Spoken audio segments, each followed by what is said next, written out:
UP BJP के रियासती सदर के नए नाम का ऐलान पार्टी आज कर सकती है। इसी सिलसिले में रियासती वर्किंग कमेटी की मीटिंग भी होगी। जराये के मुताबिक वर्किंग कमेटी में तंजीम के आइंदा वर्किंग प्लान पर भी गौर खोज होगा।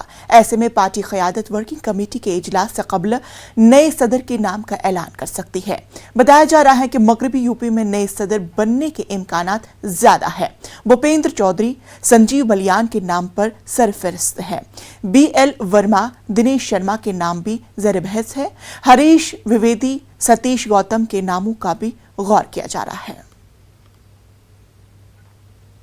इस पूरे मामले पर हमारे साथ बात करने के लिए तारिक कमर हमारे साथ जुड़ चुके हैं। तारिक कमर, नए नामों का ऐलान किया जा सकता है, क्या कुछ तवक्को?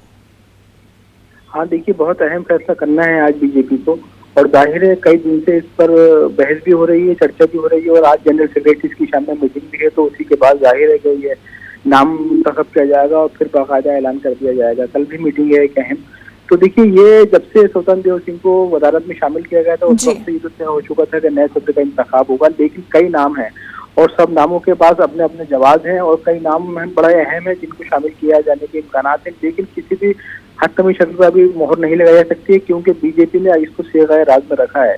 इंशा बुनियादी बात यही है कि बीजेपी के सामने कई चेहरे हैं और उनके सामने आइंदा 2024 का इलेक्शन भी है, तो उसी के पेश नजर बहुत सारी चीजें होंगी। इक्वेशन बनेगी जात पात के हवाले से भी, तो किसकी कुर्बानियां ज्यादा हैं इस हवाले से भी, कौन कितना कारगर साबित हो सकता है इस हवाले से भी। तो देखिए, बहुत अहम फैसला करना है और शाम तक इस फैसले पर बहुत लगी अभी नहीं होगी तकरीबन। बिल्कुल तारिक कमर, अब इसमें भी देखने वाली बात होगी कि किस तरह से कौन कौन नाम हमारे सामने निकल कर आ जाएगा और किसका इंतखाब किया जा सकता है। तफसीलात के लिए बेहद शुक्रिया।